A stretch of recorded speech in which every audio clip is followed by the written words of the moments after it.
Never in my life have I been afraid of another Nebraskan. Never, never, never in my elected life have I been afraid of a constituent or anyone out in the rotunda. So shame on those of you in this body who are devising escape routes from this chamber, through the back, through tunnels, through service elevators, having your staff pull your cars around. I've heard it from many, many sources. I've overheard you talking about it on the floor. If you can't go out there and face the people who you are hurting, harming today, then you are not worthy of this job. And don't clap or they'll empty the balcony. Don't get on that, please. Senator Kauth hasn't even spoken about this bill. We haven't even had a conversation about the merits of this bill as we should be having on this round of debate. What we're doing is giving this amendment a day in the sun. The amendment is not germane, and it's not a compromise. It's a capitulation. This amendment is a convoluted restructuring of a gender-affirming care ban combined with a 10-week do-over abortion ban that never had a hearing, that has no committee statement, that never went through the committee process. And this amendment makes a mockery of the recommendations suggested in the good faith discussions arranged by the Speaker between members of this body and Senator Kauth, who never once in that process was actually negotiating in good faith. We know that because on select file, we stopped the clock, we had a timeout to save the bill from being killed. And then we killed the abortion ban, and now we've done a timeout, and we're doing a do-over to save that too. The legacy of this legislature in this session will be of rule breaking, will be of disrespect to the institution and the process.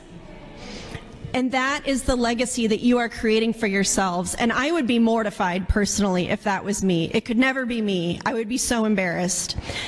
Given that we're not talking about the bill, some things need to be put on the record in terms of problems with this amendment.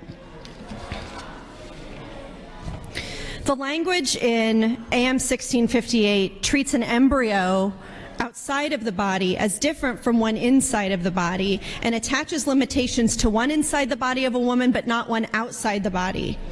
So it's not conception to birth, but in the case of in vitro fertilization, it's insertion to birth. And there's no rational reasons to grant protections to an inserted fetus that are different from one yet to be inserted. Does the 12-week clock, according to this amendment, run from insertion of the fetus or from the date of the last missed menstrual cycle? Page 2, line 26 of this amendment prohibits any physician from performing an abortion outside of the 12 weeks. But this prohibition is not limited to within the state's borders. So what happens if we have a physician that performs abortion beyond 12 weeks in another state and is licensed in Nebraska? Are they then subject to having their license in Nebraska revoked? Once again, colleagues, if I'm going to take your amendment seriously, it should not have these kinds of problems in it. And Senator Reapy, you should not trust these people to fix it next year. They're not going to fix it next year. They're going to say, good man, and pat you on the back. You're going to continue to get punished for your vote for the rest of your term, and you probably won't be reelected because of this unpopular vote that you helped to take.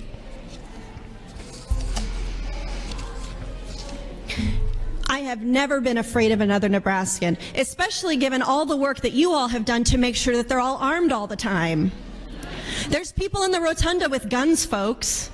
There's at least 3 that people have sent me pictures of people just carrying guns around. Thanks to you. Thank you. So safe. But you don't even feel safe. You don't feel safe enough to go out and face those good guys with the guns because you are too ashamed of what you are doing to the people of this state and to the integrity and dignity of this institution. Shame on you. Your legacy is filth. Thank you, Mr. President. Thank you.